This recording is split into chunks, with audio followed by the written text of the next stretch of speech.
Okay, you've just bought your first home. You're picturing move-in day and then your solicitor calls. There's a problem with settlement. The money hasn't gone through, the seller's bank lost paperwork, or the property's been damaged and now you're stuck, keys out of reach, stress levels through the roof. In this episode, we're diving into the chaos that can unfold on settlement day and how you can avoid becoming a cautionary tale. Welcome to Your First Home Buyer Guide, the podcast for first home buyers who want to become educated home buyers. I'm Veronica and that was Megan. We are two of Australia's most experienced buyer's agents and probably old enough to be your mum, which is a good thing because between us, we've got almost 50 years experience to share with you, and together we're going to cut through the BS and make sure that you're well informed so you make better decisions. Now, when you get to the end of this episode, make sure you check out the website, homebuyeracademy.com.au. Take a look at our course for first home buyers. We've created an easy-to-follow course that builds on all of our professional experience to take you step by step through the whole home buying journey. You'll know exactly what to do, when to do it, and be able to find your first home faster and easier with our guidance along the way. It's the next best thing to having your very own buyer's agent. Now, before we get into the interesting stuff, in this week's episode, there's the boring bit to do, and that's the disclaimer. You, of course, know that nothing in this podcast is to be taken as personal advice. We always recommend getting the advice of an expert in their field who takes their time to personally understand your situation. Now, we've done our very best to ensure that the content is correct at the time of recording, but things change rapidly, so always check with the relevant government authority or your trusted advisors, or both, to get the most up-to-date information.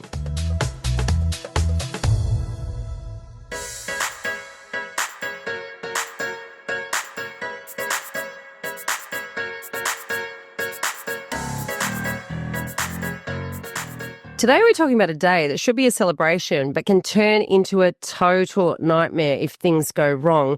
Yet we're talking about settlement day. And if you are watching the video behind us both, we have a full mountain climbing program. This is the PACE system. The PACE system, which is what we teach you in your First Home Buyer Guide, the course, right? And we talk about 10 steps. Settlement is step number 10. Right, we are today going to be talking about the top of that mountain. I'm trying to turn behind me. Oh, yeah, if you look at the video, I'm pointing at settlement, which is number 10. We're talking about that. So let's get stuck into this because it's the day you officially become a homeowner, right? Mm-hmm. The final step in the buying process is when all yard work actually comes home to roost. It's the ownership transfers from the seller to you. But we've seen a few things go sideways at this final hurdle. Haven't we, Megan? Yep, sure have. I've had people sitting in the driveway with their trucks loaded and settlements been delayed. But, more than a few. So this is not necessarily could happen to you. It can really happen. And the worst part is a lot of buyers don't even realise what can go wrong until it's too late.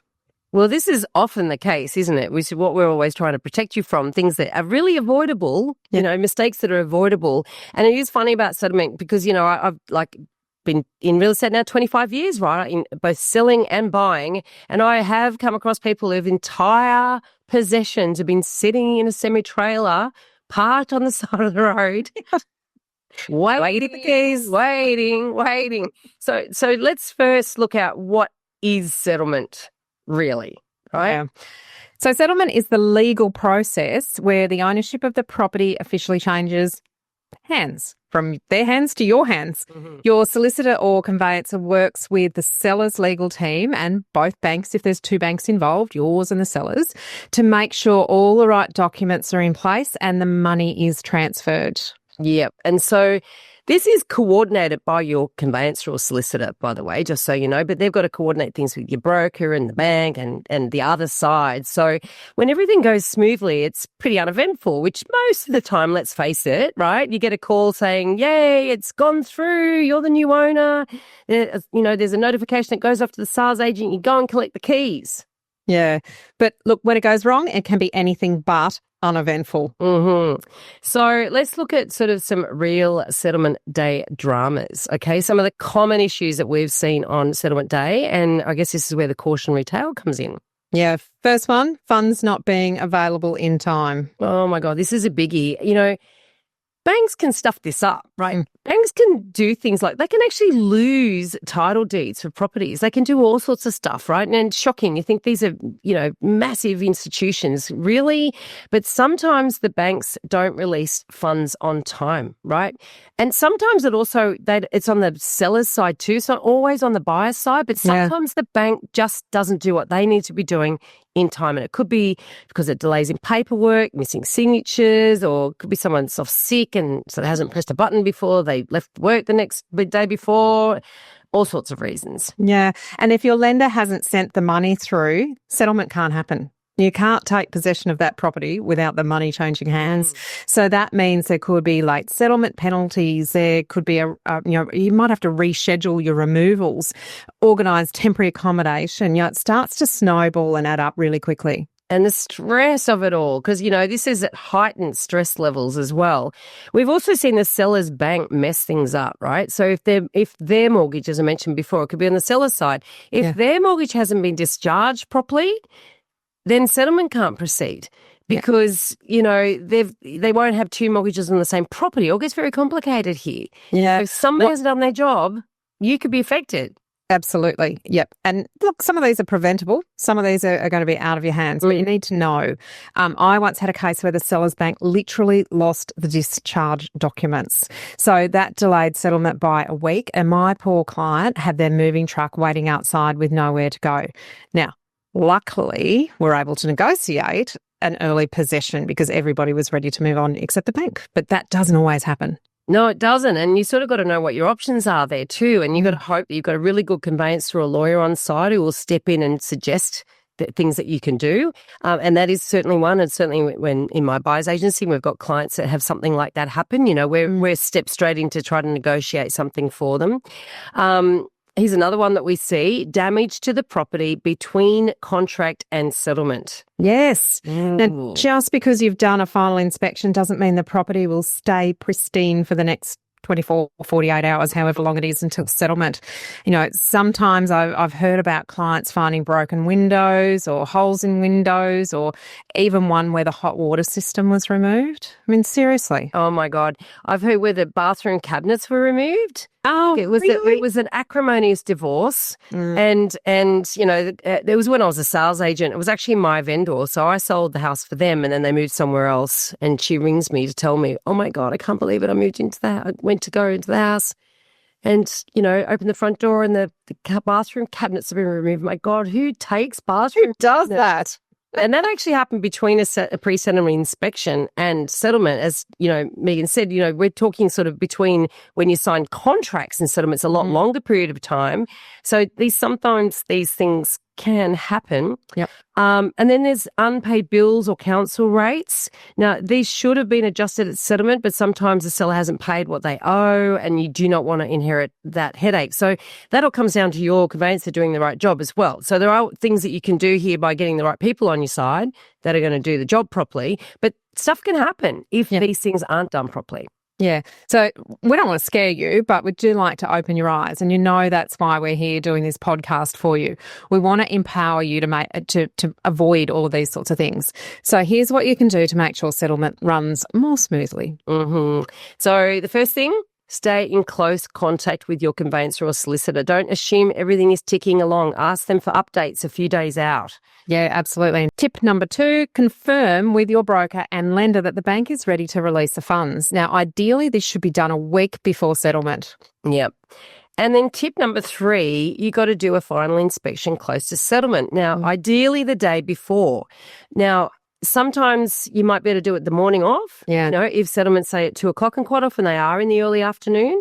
So always, and you will never know with huge amount of lead time exactly the settlement time too, because they sort of get slotted in fairly close to settlement day. So that's another reason to stay close with your conveyancer, because they're the ones that are going to tell you that. And then you need to be talking to the sales agent to arrange to do the pre-settlement inspection.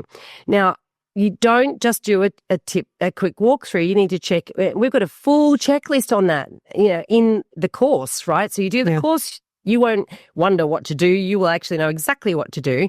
But, you need to be checking things like the appliances. Are they all there? All the things that you thought you paid for, light fittings, is the water connected still? it doesn't work. Make sure that everything that's supposed to be included is still there, but you also want to make sure things that are not meant to be included are not still there. You don't want them to have left the shitty old wardrobes that you don't want. Yeah. There's lots of things that vendors try to leave behind and go, I just thought you'd want it. It's like, no, I do not want that, So there's a number of things that you want to be making Make sure the chattels are out. Yeah. You get what you thought you paid for. You don't get what you didn't want. And you also want to be making sure that those owners are actually moving out. Yeah, that's so true. Tip number 4 is have a buffer in your moving plan. Now, it is so exciting to get those keys and get in, but maybe think about not booking the removalists or taking time off work on the assumption that settlement will be bang on time. Things can and they do get delayed.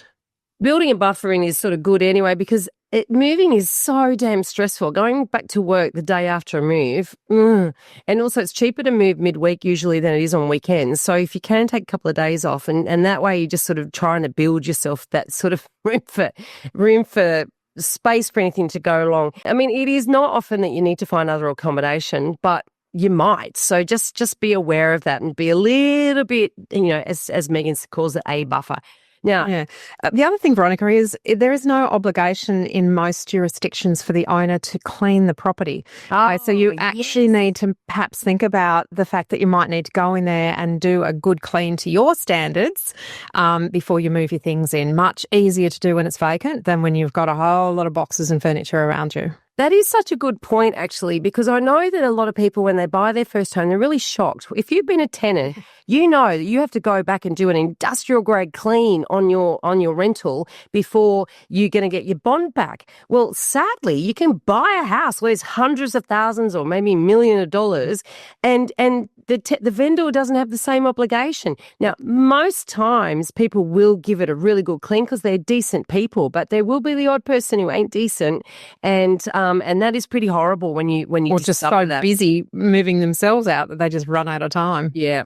Okay, tip 5, be ready financially for delays. And if you do have to wait 24 or 48 hours, make sure that you've got the access to temporary accommodation, a friend's couch you can crash on, or stay at your mum and dad's house or something like that. But you do really need to be thinking, okay, well, what could I do? What is plan C? Could I go if this does happen, and what I don't want to happen actually happens? Yeah. Look, and okay, so let's just say you've done everything right, but something still goes pear-shaped. Now, what do you do? Well, the number one thing is talk to your conveyancer, right? Their job is to negotiate any penalties or extensions on your behalf, and don't try to take it on yourself. And I'll give you just a little example. It might be that there's all this junk left under the house. I've had this happen many, many, many times, or up in the attic. Always look in the attic too, by the way, if there is one. And you don't want to be left with somebody's forgotten, decades old junk.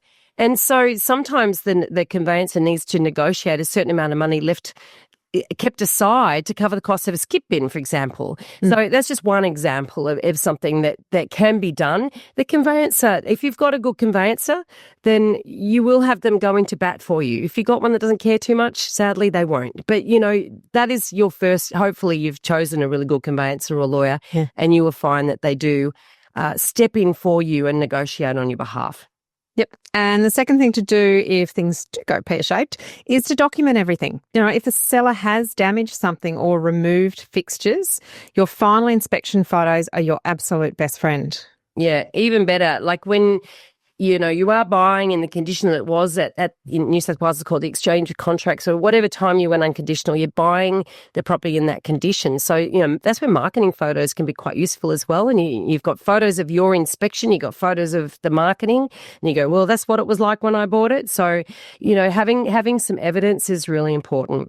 Yeah. And then thirdly, stay calm, right?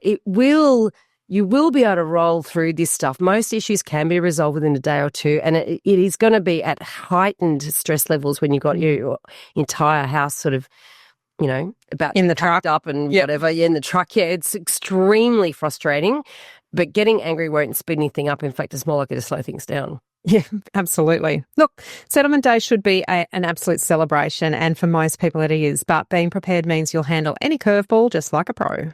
And we always say that buying a home is a very emotional journey, but settlement day is a legal and logistical one, right? So put your big girl pants on your practical pants and just sort of try to just head down, bum up, and get through those last logistics to finally get to your dream of home ownership.